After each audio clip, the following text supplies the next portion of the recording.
అసంపూర్తి ఇళ్లకు 4 విడతల్లో అదనపు సాయం.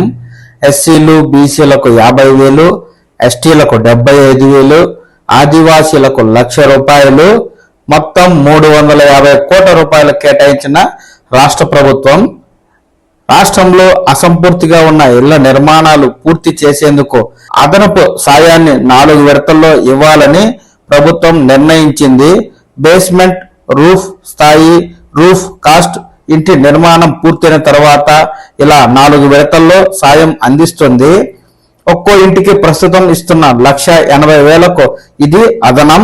ప్రధాన్ మంత్రి ఆవాస్ యోజన కింద 2019-24 మధ్య కాలనీల్లో లేదా సొంత స్థలాల్లో ఇల్లు మంజూరై అసంపూర్తిగా ఉన్న వాటిని పూర్తి చేసుకునేందుకు ఈ డబ్బును అదనంగా ఇస్తారు. ఇందుకు ప్రభుత్వం ఇప్పటికే 350 కోట్ల రూపాయలను కేటాయించింది.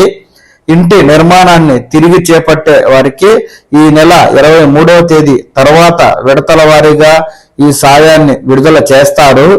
ఈ లబ్ధిదారులు రాష్ట్రంలో 6.16 లక్షల మంది ఉన్నారు. ఆప్షన్ 3 కింద గుత్తేదారులు నిర్మించే ఇళ్లకు ఇది వర్తించదు. వైకాపా ప్రభుత్వ పేదల ఇళ్ల నిర్మాణాన్ని గాలి కొదిలేసి పట్టణ ప్రాంతాల్లో 30,000 సాయం మినహా కేంద్ర ప్రభుత్వం ఇచ్చిన 1,80,000 రూపాయలతోనే సరిపెట్టింది. నిర్మాణ సామాగ్రి ధరలు భారీగా పెరిగిన నేపథ్యంలో అదనంగా కొంత సాయం చేయాలని లబ్ధిదారులు అప్పటిలో కోరినా నాటి రాష్ట్ర ప్రభుత్వం పట్టించుకోలేదు. దీంతో వేల మంది ఇళ్ల నిర్మాణాన్ని మధ్యలోనే నిలిపివేశారు. వీటిని పూర్తి చేయించడంపై దృష్టి పెట్టిన కూటమి ప్రభుత్వం ఈ అదనపు మొత్తాన్ని ప్రకటించడం జరిగింది.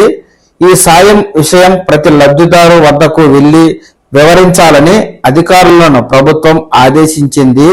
ఇందుకోసం ప్రత్యేక యాప్ను రూపొందించింది. ఆయా వర్గాలకు అదనపు సాయాన్ని ఇలా ఇస్తారు. అదనపు సాయం బేస్మెంట్ స్థాయిలో ఎస్సీ బీసీలకు మొదటి విడతగా 15,000, ఎస్టీల వారికి మొదటి విడతగా 22,500 ఇస్తారు. ఇక ఆదివాసీ గిరిజనులకు మొదటి విడతగా 30,000. రెండో విడతలో రూఫ్ అంటే ఇంటి గోడలు నిర్మించుకున్న తర్వాత ఎస్సీలు మరియు బీసీలకు రెండవ విడతగా 15,000, ఎస్టీలకు రెండవ విడతగా 22,500, ఇక గిరిజనులకు రెండవ విడతలోనూ 30,000 రూపాయలు అయితే ఇస్తారు. ఇక రూఫ్ కాస్ట్ అంటే ఇది 3వ దశ. ఎవరైతే స్లాబ్ వేసుకుంటారో ఆ తరువాత బీసీలు ఎస్సీలకు 3వ విడతగా 10,000 అయితే ఇస్తుంది.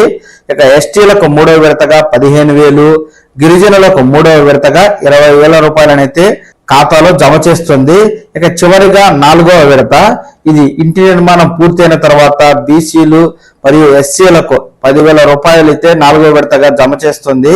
ఎస్టీలకు 4వ విడతగా 15,000, ఇక గిరిజనులకు 4వ విడతలో 20,000 రూపాయలను వారి ఖాతాలో అయితే జమ చేయడం జరుగుతుంది. ఈ విధంగా అదనపు మొత్తాలను అసంపూర్తిగా ఉన్న ఇంటి నిర్మాణాల యజమానులకు ఇవ్వడం ద్వారా వారిని కొత్తగా ఇల్లు నిర్మాణం పూర్తి చేసుకుని సొంత ఇంటి కళ సాకారం చేసుకునేందుకు భాగంగా కూటమి ప్రభుత్వం ఈ విధంగా అసంపూర్తిగా ఉన్న ఇళ్లకు 4 విడతల్లో అదనపు సాయం ఇస్తూ ఉంది.